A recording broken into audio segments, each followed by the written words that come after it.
오늘 아침에는 69문 70문을 배우고자 하는데요. This morning we will study question 69, 70 to the Heidelberg Catechism on baptism. So 26주일 함께 읽어보겠습니다. 그리스도께서 십자가 위에서 이루신 단번의 제사가 당신에게 유익이 됨을 거룩한 세례에서 어떻게 깨닫고 확신합니까? 답. 그리스도께서 물로 씻는 이 외적 의식을 제정하시고 그의 피와 성신으로 나의 영혼에 더러운 것, 곧 나의 모든 죄가 씻겨짐을 약속하셨습니다. 이것은 물로 씻어 몸에 더러운 것을 없애는 것처럼 확실합니다. 지난 시간 얘기했듯이 할례와 유월절이 구약의 성례였는데 그리스도께서 오셔서 십자가에 달리시고 피를 흘리신 다음에는 이 피와 관련된 구약의 모든 의식은 그리스도의 십자가로 인해서 바뀌게 됩니다. 예수님께서 십자가를 지시기 전날 밤에 유월절을 폐하시고 대신 성찬이라는 걸 제정하셨고, 또 부활하신 후에는 우리가 마태의 28장에서도 우리가 알 수 있듯이 할례 대신에 세례를 제정하셨습니다. 따라서 세례라는 것은 그리스도가 십자가 위에서 이루신 단번의 제사가 우리에게 유익이 된다는 걸 표하고 인치는 건데, 특별히 그리스도의 피와 성신으로 나의 모든 죄를 씻는 걸 깨닫고 확신하게 하는 겁니다. 그리스도의 피와 성신으로 깨끗게 씻는다는 것은 비단 죄 사함을 씻는 것뿐만 아니라 점점 더 우리의 삶이 죄에 대해서 죽고 또 그만큼 거룩하고 흠이 없는 삶을 사는 것도 의미하게 되는 겁니다. 이토록 거룩하고 흠이 없는 삶과 관련된 이 세례라는 것은 우리 평생 예배당 들어올 때, 교회 들어올 때 단 한 번 받는 거지만 세례의 효과는 평생, 신자에게는 평생 걸쳐서 나타나게 된다. 이것이 세례가 갖고 있는 독특한 의미가 됩니다. 여기 69문의 질문은 상당히 긴데요. 그 질문 자체가 66문답에 해설이 됩니다. 66문에서 성례는 복음 약속의 눈에 보이는 거룩한 표와 인이다 라고 정의를 했는데, 오늘 69문에서는 구체적으로 세례에 대해서 이야기를 해주죠. 69문의 질문은 복음 약속을 그리스도가 십자가 위에서 이루신 단번의 제사라는 말로 해설을 하고, 그 복음 약속이 당신에게 유익이 됨을 당신은 어떻게 깨닫고 확신합니까? 라고 묻습니다. 여기 깨닫고 확신한다, 요 말은 표와 인이라는 표현을 좀 더 자세히 설명해 주는 말이라 이렇게 보면 되겠는데요. 이 세례에 대한 첫 질문에서 강조하고 있는 것은 그리스도의 구속이 신자에게 주는 유익입니다. 그러니까 이 세례에 대한 논의가 많지만 가장 먼저 무엇보다 강조되어야 될 것은 이 성례의 주인이 그리스도시고, 이 성례는 그리스도의 구속 사역을 우리의 유익을 위해서 깨달도록 하고 확신시키기 위한 것이다 하는 사실이에요. 오늘 이 69문 답에서도 나왔듯이 우리가 물로 몸에 더러운 걸 씻는 것처럼 그리스도의 피와 성신으로 나의 죄가 씻겨진다 하는 사실을 고백을 합니다. 그러니까 우리에게 베푸시는 유익의 핵심으로 죄 씻음을 이야기하고 있는 것을 주목해 봐야 됩니다.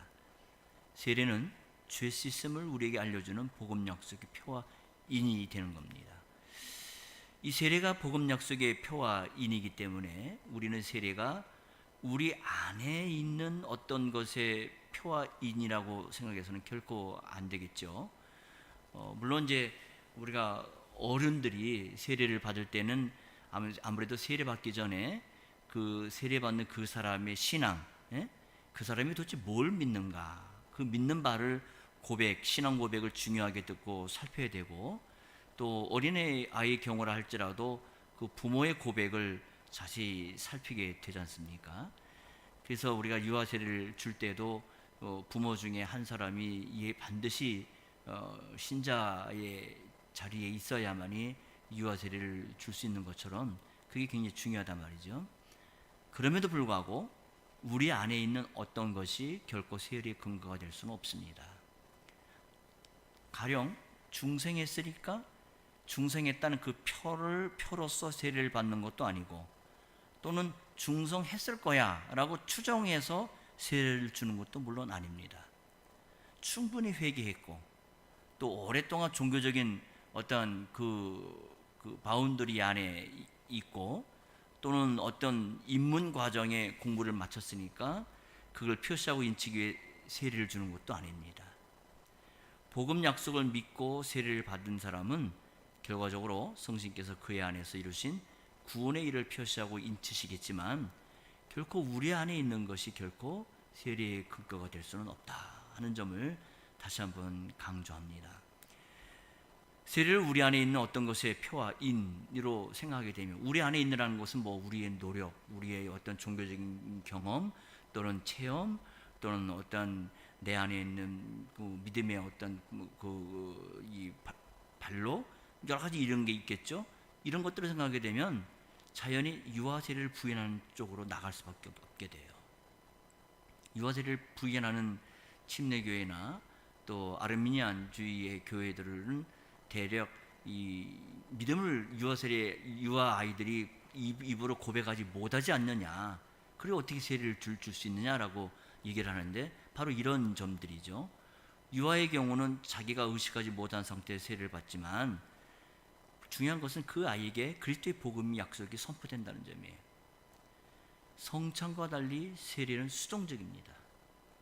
수동적이지만 오히려 수동적이기 때문에 그리스도의 주권적 은혜를 우리에게 더 분명하게 깨닫게 하고 확신하게 하는 유익이 있습니다. 그리스도의 은혜를 깨닫게 하고 확신시켜 주기 때문에 어렸을 때 받은 세례가 나의 평생에 걸쳐서 유익이 된다는 점이에요. 자, 69문에서 복음 약속의 핵심으로 이 죄 씻음에 대해서 이야기를 했는데요. 이 69문에서 71문에서는 이 씻음이라는 말이, 씻음과 관련된 그 말이 많이 나옵니다. 그리스도의 십자가가 우리의 죄를 씻는다는 사실을 세례가 표하고 인치기 때문에 이처럼 강조하고 이야기하는 건데요. 우리가 일상생활에서도 몸에 더러운 곳을 씻는 게 중요하잖아요. 특히 땀나는 여름철 같은 경우에는 조금만 땀나도 이 몸에서 냄새도 나고 끈적끈적하니까 우리가 샤워도 하고 씻잖아요. 그렇지만 우리가 정말로 씻어야 될 것은 영혼에 더러운 것, 곧 나의 모든 죄를 씻어야 된다는 점이에요. 물로 더러운 걸 씻을 수 있는 것처럼 그리스도께서는 세례를 통해서 그리스도의 피와 성신으로 우리의 죄가 씻겨짐이 확실함을 깨닫고 또 확신하게 해 주는 겁니다. 우리가 이 벨직 신앙 고백서 34조에 보게 되면은, 세례라는 것은 우리의 영혼을 모든 불결하고 의롭지 못한 것에서부터 씻으시고 정직케 하시고 깨끗하게 하시는 것이기 때문에 일반 보통 물, 맹물을 사용한다, 이렇게 고백을 합니다. 이 말은 이제 일상적인 물로 우리가 몸을 씻는 것처럼 주님은 일상적인 물을 사용해서 세례를 행하도록 명하셨다는 거예요. 따라서 캐톨릭 교회나 루터 교회처럼 무슨 성수라는 게 있어서 그 성수를 사용해야 되는 것처럼 생각하게 되는 것은 주님이 정하신 것보다 더 앞서 나가 사람의 생각을 집어넣는 것이 되는 겁니다. 우리가 사람이란 것이 종교적이기 때문에 이런 종교적 의식을 행하게 되면 굉장히 엄숙하게 되고 그걸 흠모하게 돼요. 사람의 심리가 그래요. 그러니까 일반 캐톨릭 교회 같은 데서 신부가 이렇게 성수를 뿌리게 되면 그 성수가 뿌려지는 곳에는 거룩하게 되어진다, 이런 마음이 든다 말이죠. 부정이 사라진다라고 얘기를 하는데 결코 그렇지 않습니다. 아이가 태어나면 목욕을 어머니가 자주 해 주지 않습니까? 이거 어머니가 그 아이가 막 태어난 아이들에게 자주 해주는 것은 목욕을 시키는 건데, 그러나 그때마다 물로는 아이의 죄를 씻을 수 없다는 사실을 생각하고 동시에 물로 더러운 것을 씻는 것처럼 확실하게 그리스도의 피와 성신으로 죄가 씻겨졌음을 생각을 해야 될 겁니다. 죄 있는 상태로는 누구도 하나님 앞에 나올 수가 없습니다. 이스라엘에서는 제사장들이 해마다 성막에 들어가서 일하기 전에 성막 앞에 있는 큰 물동이 대야에서 손을 씻고 이 지성소 안으로 들어가는데요. 그러니까 어린아이라도 죄악 중에 잉태되고 출생했기 때문에 세례를 반드시 받아야만이 이처럼 하나님께 나올 수가 있게 되는 겁니다. 자, 근데 여기 69문은 당신에게 유익이 됨을 어떻게 깨닫고 확신하냐 이렇게 묻습니다. 세례가 복음 약속의 표와 인인데 그것이 개인에게 어떤 유익을 주는지를 직접 묻는 거예요.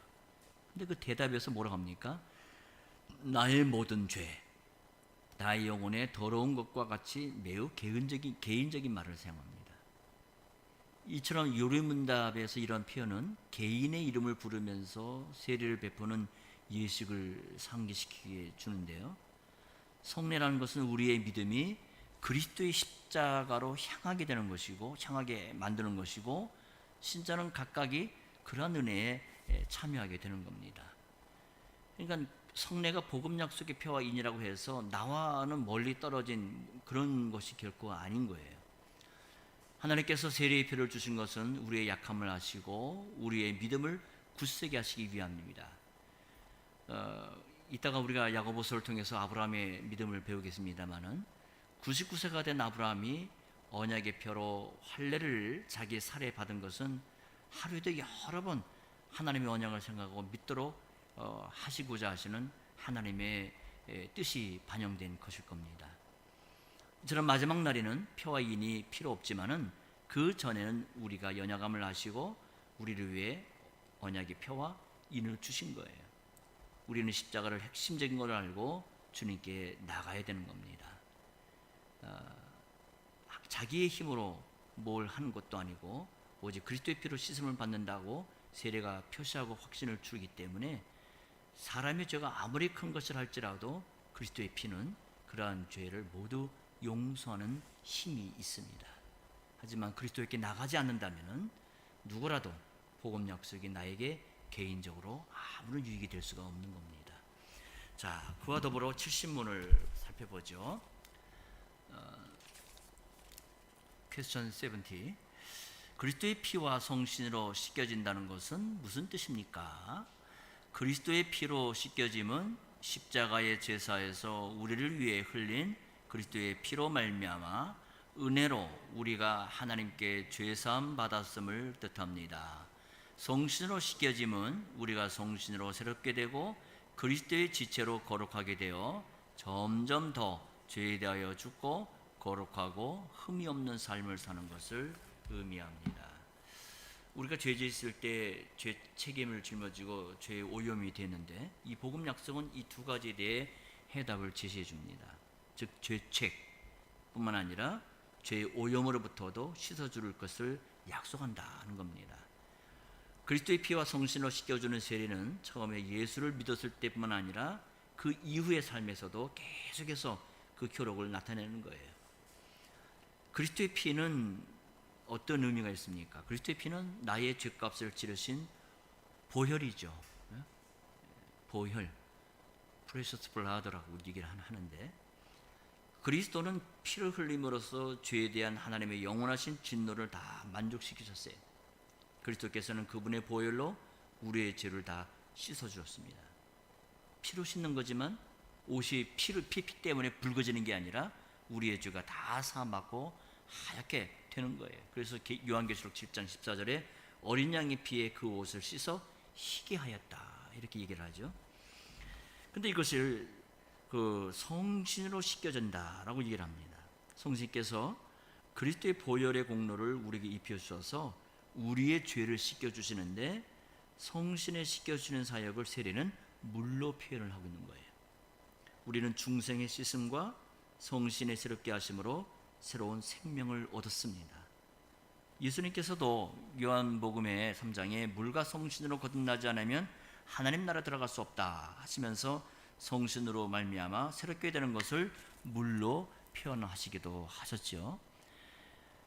우리의 죄가 물과 성신으로 깨끗함을 입는다는 사실은 사실 포로기의 선지자였던 에스겔 선지자가 예언한 내용이기도 하는데요. 우리가 에스겔서 36장 보게 되면은 에스겔 선지자의 내용을 볼 수 있는데, 에스겔 선지자는 하나님께서 이스라엘 백성을 약속의 땅으로 다시 보내실 때에 그들을 맑은 물을 뿌려서 정결케 하실 것이고, 그들에게 돌 같은 마음 대신 새 영, 새 마음을 주고 또 성신을 부어 주실 것을 약속하셨습니다.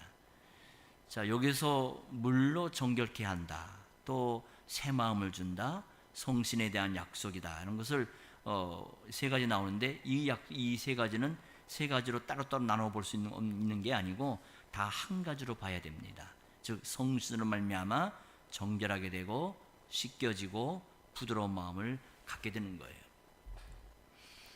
이처럼 그리스도께서 이루신 복음 진리를 적용시키는 것은 성신 하나님이신데요. 그래서 이 지금 70문에서 그리스도의 피와 성신이라는 말이 계속 반복되어 사용됩니다. 여기에 보게 되면 거룩이라는 말이 두 번에 걸쳐서 두 가지 의미로 사용되고 있는 걸 주목해 봐야 되는데요. 첫째로 성신으로 새롭게 되고 그리스도의 지체로 거룩하게 되어 라고 고백을 해요. 여기서 거룩하다라는 말은 제사 드리는 제사적 용어인데, 즉 하나님께 드려지는 것을 거룩하게 된다, 이렇게 얘기합니다. 우리가 이 세상에서 하나님 나라로 옮겨지고 그리스도의 몸으로 접붙임 받았기 때문에 원칙적으로 모든 신자는 다 거룩한 자예요. 그래서 신자를 가리켜 우리는 거룩한 자, 즉 성도, 이렇게 부르잖아요. 고린도 교회를 보게 되면 사실 고린도 교회처럼 문제 많은 교회가 없죠. 참 이게 교회인가 할 정도로 참 대단히 많은 문제가 있는 교회였지만은, 그럼에도 불구하고 그들은 그리스도 예수 안에서 거룩해지고 성도라고 부르심을 입은 자들이다라고 바울 사도는 그들에 대해서 분명하게 얘기를 합니다. 그러니까 우리의 상태를 보고 거룩을 이야기하는 게 아니라 하나님께서 그리스도 안에서 우리를 보시고 거룩하다 하는, 이걸 신학적인 표현으로는 확정적 성화, 이렇게 말합니다. definitive sanctification이라고 이렇게 말을 하는데요. 고린도전서 6장 11절은 우리가 성신 안에서 씻음과 거룩함과 의롭다함을 얻었다라고 얘기하는데, 여기서 씻음이란 말은 세례를 의미하는 말이에요. 아까 우리가 에스겔 36장 얘기를 했는데, 그 에스겔 36장의 예언이 신약에서 성취된 예를 우리는 고린도전서 6장에서 보게 되는 겁니다. 그러니까 세례를 받은 자에게 거룩함과 의롭다함을 함께 이야기하는 거예요. 말하자면 통상적으로 말하는 이 성화 또 칭의가 여기서는 순서가 바뀌어서 이 얘기를 함께 나오는 건데요. 그러니까 세례를 받은 사람이 거룩함과 의롭다함을 얻는 것을 가리켜 우리는 확정적 성화, 이렇게 말하는 겁니다. 두 번째는 성신으로 말미암아 점점 더 죄에 대해 죽고 거룩하고 흠이 없는 삶을 사는 것, 이런 말에 함유된 거룩을 우리가 생각을 하는데요. 그러니까 성신으로 인해서 매일 우리의 삶에서 점점 더 죄에 대해 죽고 거룩하고 흠이 없는 삶을 사는 걸 가리켜 우리는 점진적인 성화, 점진적인 성화라고 얘기합니다. 프로그레시브 sanctification, 이렇게 얘기를 하는데, 이렇게 확정적 성화, 점진적 성화, 이 두 가지 성화를 우리가 얘기를 했는데요. 여기서 두 번째 점진적 성화라는 것은 확정적인 성화, 첫 번째 성화가 있기 때문에 가능한 겁니다. 간혹 보게 되면은 그 목사님들 사이에, 신학자들 사이에 확정적 성화가 맞냐, 점진적 성화가 맞냐, 이 문제 갖고 막 그냥 페이스북이나 이런 데서 막 서로 이렇게 패가 갈라져 가지고 쌈박자는 걸 볼 수 있는데, 어느 한 가지만 얘기할 수 없는 거예요. 확정적 성화가 있어야 점진적 성화를 얘기할 수가 있는 겁니다. 두 가지가 다 있는 거죠. 그러니까 성신으로 새롭게 되고 그리스도의 지체로 거룩하게 된 자만이 점점 더 거룩하고 흠이 없는 삶을 살 수가 있는 겁니다. 사람 스스로가 거룩하게 살 수가 없고, 이 거룩한 삶이라는 것은 어떤 윤리적 운동으로 될 수 있는 게 아닙니다. 우리는 스스로 씻을 수가 없고 오직 은혜로 씻음을 받는 자만이 죄에 대해서 죽을 수가 있게 되는 거예요. 그러니까 다시 강조하지만 확정적으로 거룩하게 됐기 때문에 이제는 점진적으로 거룩한 삶을 살게 되는 거예요. 이처럼 거룩한 세례로 말미암은 이 두 가지 거룩함이 있다는 걸 생각할 때 세례의 효과는 평생 미친다는 걸 여기서 알 수가 있겠죠. 그러니까 세례는 단순히 교회에 들어오기 위한 가입 그 의식이 아니라 그리스도와 연합하는 거기 때문에 그 효과는 평생에 이르게 되는 겁니다. 우리는 세례로 씻음을 받았는데 물론 이 땅에 살고 있기 때문에 우리는 여전히 죄를 짓고 살아갑니다. 그래서 어떤 사람은 그럴 바에는 죽기 바로 직전에 우리가 예수 믿고 세례 받으면 되지 않겠냐 하고 죽기 직전까지 죄 실컷 지고 있다가 죽기 직전에 가서 세례 받고 예수님 고백하고 죽겠다고 하는 사람들도 가끔 있는데요. 이건 굉장히 무책임하고 위험한 생각이죠. 왜? 사람으로는 언제 죽을 수가 없는 걸 우리가 말해야 되기 때문에 내가 언제 죽는다는 걸 어떻게 알겠습니까? 그렇죠? 내가 오늘 밤 죽을지 아니면 10년 뒤에 죽을지 그거 어떻게 알아요? 그거 장담할 수가 없고 또 진정한 태도로 세례를 받았다고 장담할 수도 없잖아요. 마치 죽기 직전에 세례 받을 때 그 사람이 과연 진정 믿음으로 고백받는지 그거 어떻게 우리가 장담할 수 있겠습니까? 이런 생각들은 결국 여전히 자기를 신뢰하는 데서 나오는 자기발성적인 이야기고 세례를 미신적으로 생각하는 그 행위이기 때문에 이런 얘기가 나오는 겁니다. 우리는 복음 약속을 믿고 세례를 받는 거고 세례를 받은 후에도 우리는 믿음으로 사는 겁니다. 오늘 여기까지 하고 다음 주에 71문을 공부하겠습니다. 기도하죠. 거룩하신 하나님, 오늘 아침에 저희들이 69문, 70문을 통하여서 세례를 우리에게 베푸시고 세례를 통하여 우리에게 성신 하나님께서 어떠한 은혜를 베푸시는지를 생각해 봅니다.